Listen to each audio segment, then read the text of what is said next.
Every day I was hearing about coup, coup, coup.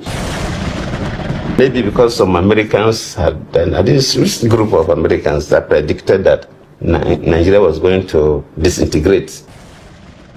Yar'Adua was a northern Muslim, who was the president. And he took over from a southern Christian, Obasanjo, who ruled for 8 years. So definitely the northern Muslims wanted Yar'Adua to at least do 8 years before he could come back to the south for another, probably a Christian to. So my people, kasala don burst. To be honest, things they really happen for this Nigeria. What am I even hearing like this? Like, what am I even seeing? Hey, so I'm going to play this video for you guys so that you guys will hear what I have heard, what I have really heard in this video.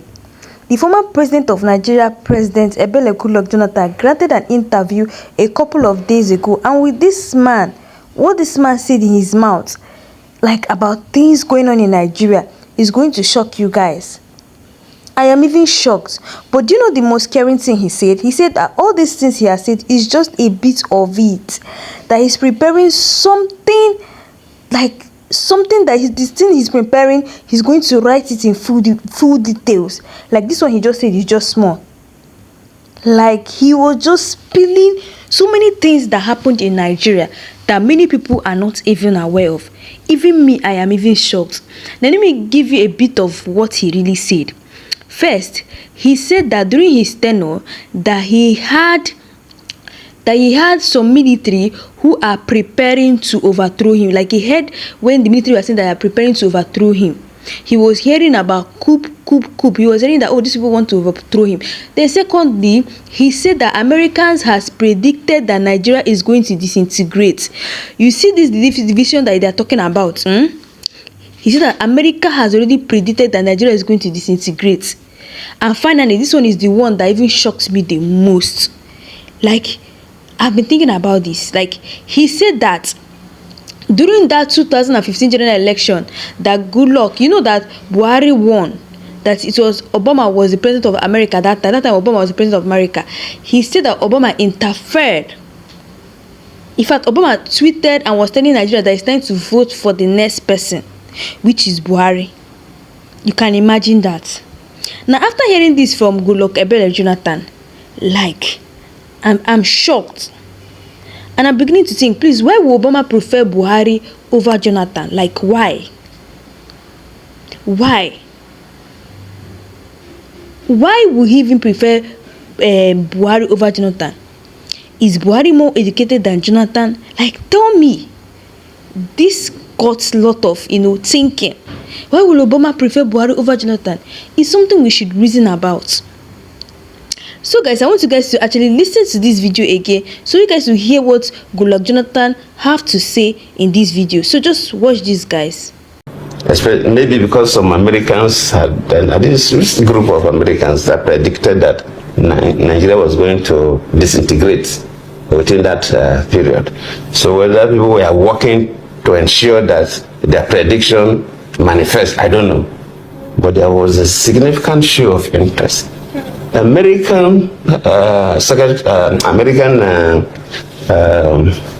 Secretary of State. Secretary of State don't visit country at the eve of elections traditionally because they want to keep away. Even if they're interested, they don't want to be seen as directly manipulating the electoral process.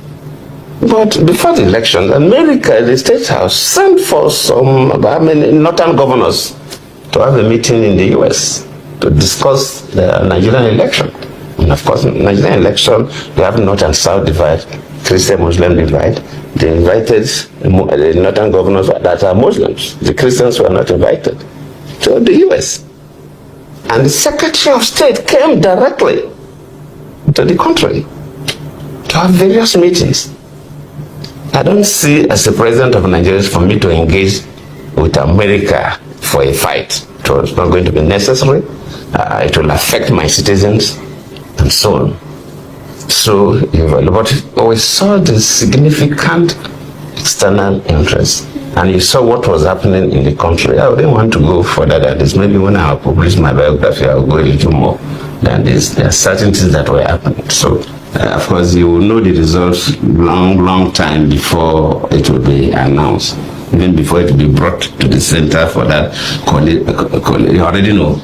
And that is why these days, even the last election in Ghana, the vice president congratulated Mahama even before, because you know their results and so on. So he knew where they were going, and I know that the country was tense.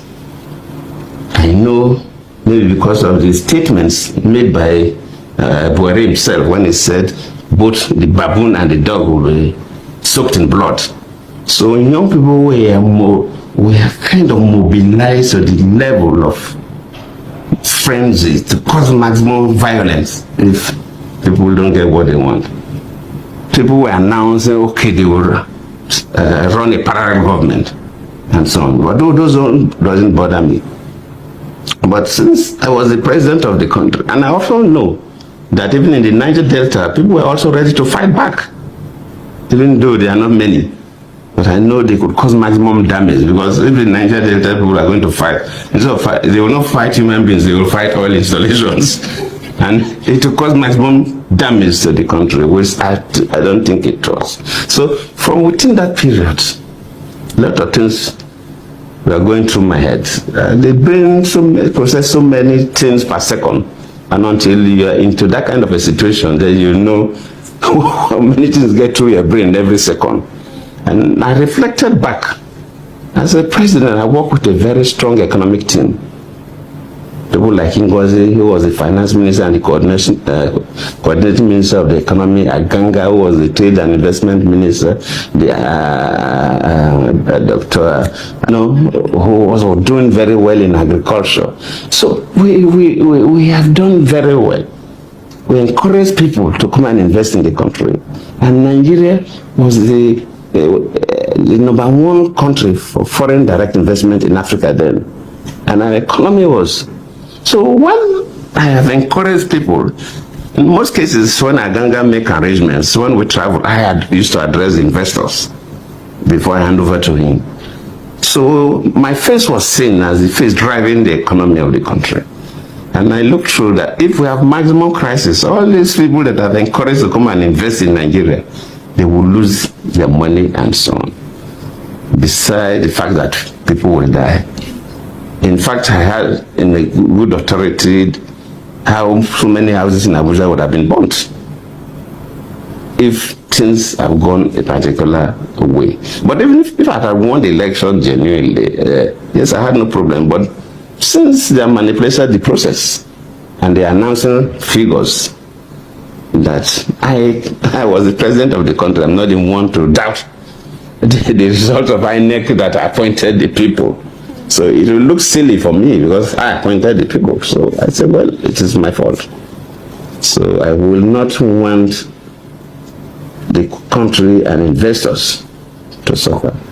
Wow. So the best thing to do was for me to announce the result, not to allow INEC to announce the result. Because if I allow INEC to announce the results, there was jubilation. They could do havoc to some parts. So while waiting, I announced the results. That was why I made that friend call. It was to announce the result, even though they were still collating. But I said, let me announce the result. And I remember that day in the sitting room, I was there. I know Minister Ngozi was there. Some ministers were there, some of my aides were there. People were talking, the way things are going, the different options. Yes. But I was just listening because as the head of state then, I was more interested in the security of the country. I was not too much interested about the fate of Jonathan after the election. That was it didn't bother me that much. But how will Nigeria still be peaceful until the next government take over? So I didn't participate in the conversation that much. But people were saying different things. People were saying different things, but I was listening. Then at the time, I just left them. Then I just moved into my study, which is open to the other part of the city room. I didn't tell anybody, I just stood up there. Then I called Buhari. So when I came back, they were still talking. Then I said, gentlemen and young ladies, that look, it's over. I've congratulated Buhari. Wow. They say, have you congratulated? I said, yes. So the talking should end. So one of my ministers then was there, Chidoka Osita. He was the Minister of Aviation then. Said, okay, you congratulate Buhari. I said, yes. So, okay, can I tweet it? I said, okay, go on. And so he was the person who tweeted it. So immediately he tweeted it, so it went viral. Wow. Then, of course, so I announced the result. And it was better for me that I took the responsibility of announcing the result to make sure that nobody should do excessive celebration. So that's what happened, my young lady. There's always balancing between North and South, Muslims and Christians. And Yar'Adua was a Northern Muslim who was the president. And he took over from a Southern Christian, Obasanjo, who ruled for 8 years. So definitely the Northern Muslims wanted Yar'Adua to at least do 8 years before he could come back to the South for another, probably a Christian, to take over. But well, the health issue came up, and it was the problem. And that is why even to allow me to act was an issue. When Yar'Adua was going for the medical checkup, actually a letter was written. Of course, the Constitution says that for the Vice President to act, the President will send a letter to the Senate and the House of Reps informing them. That letter was written, but the person who the letter was handed over to, I will not mention the name to you now, was one of the aides of Yar'Adua, refused to submit the letter to the National Assembly.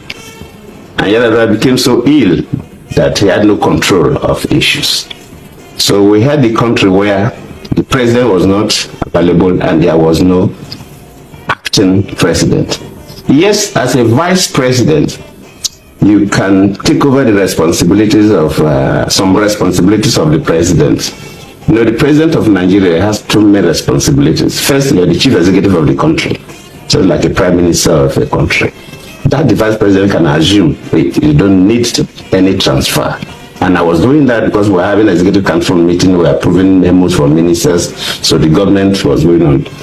But there was no commander-in-chief. This is the second responsibility of the president of Nigeria, besides being the executive head of the country. And there's nothing like acting commander-in-chief. Either you're a commander-in-chief or not. But when you become an acting president, you are at the same time a commander-in-chief. So that was lacking, and no country allows that gap. A country like America, you don't allow that gap at all. Yes. If American president wants to, even if it's a Whitlow, that he require anesthesia, that he will be off for 5 minutes, he will hand over to the vice president. Yes. Before that procedure, immediately he regain consciousness to take over. But who is... So you guys heard what he said, right? You guys heard what Goodluck Jonathan said about what was going on in Nigeria. Even the fact that he exposed to us that these people wanted to overthrow him, that he was hearing coup during that time. He was just hearing it. And the worst part was that Obama, the former president of America, you know, the person that was the president of America before, supported Buhari to be the president of Nigeria. It's so shocking. This is the kind of thing going on in Nigeria. Anyway, guys, that's all we have for today. Let me know your thoughts below based on what Goodluck Jonathan have said in this video. And if you know you're new to this channel, please don't forget to click the subscribe button, like and share. So guys, thanks for watching.